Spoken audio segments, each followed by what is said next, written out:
Europe 1. Mais d'abord, le Club Culture d'Europe 1 matin avec Nicolas Caro. Bonjour Nicolas. Bonjour Dimitri. Pour le livre du jour, en cette rentrée littéraire de septembre, ce matin, vous avez choisi un roman folk.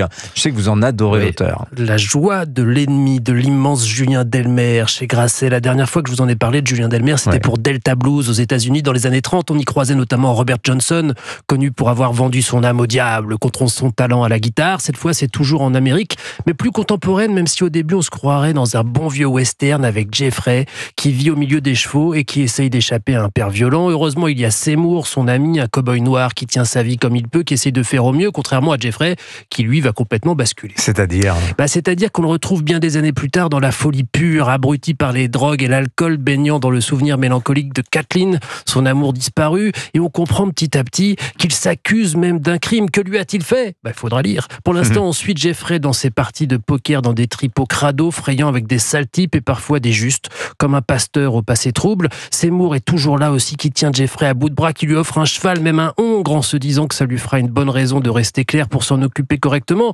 Seymour, ce qu'il aimerait, c'est que Jeffrey reprenne sa guitare aussi, parce qu'il savait en jouer divinement. Au lieu de ça, Jess se traîne dans une vieille cabane loin de tout et de tous. Parallèlement, on rencontre un personnage incroyable qui s'appelle Riley Fox, un marshal bien tourmenté lui aussi, qui se débat avec la vie. J'adore. Que lui est-il arrivé à ce marshal ? Il a tout perdu, sauf son métier et sa dignité. Tout se lie. On évolue dans un western moderne et noir. Alors je vous l'accorde, c'est pas le roman le plus joyeux de la rentrée. C'est crépusculaire et profond et badass, mais empreint d'une poésie biblique peuplée de fantômes, de figures spectrales inoubliables sur fond de folk. Donc, parce que je l'ai appris après l'avoir lu, c'est inspiré de la vie du musicien maudit, Townes Van Zandt.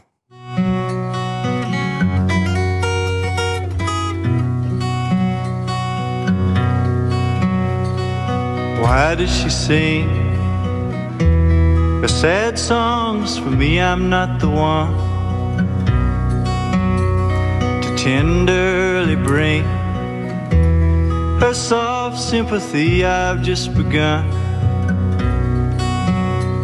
to see my way clear, and it's plain if I stop, I will fall. Voilà, immense chanteur, Townes Van Zandt.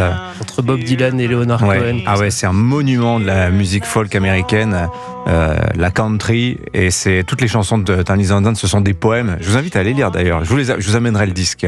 J'adore Townes Van Zandt. C'est bien, ça donne l'ambiance du livre. Il faut le mettre en fond en lisant le livre. Exactement, c'est exactement ça. Voilà, La joie de l'ennemi, donc le dernier Julien Delmer chez Grasset. Vous lui donnez des chances pour un prix littéraire cet automne, Nicolas ? Le pronostic, c'est un peu tôt, mais en tout cas, c'est un immense. Je sais que vous l'aimez bien.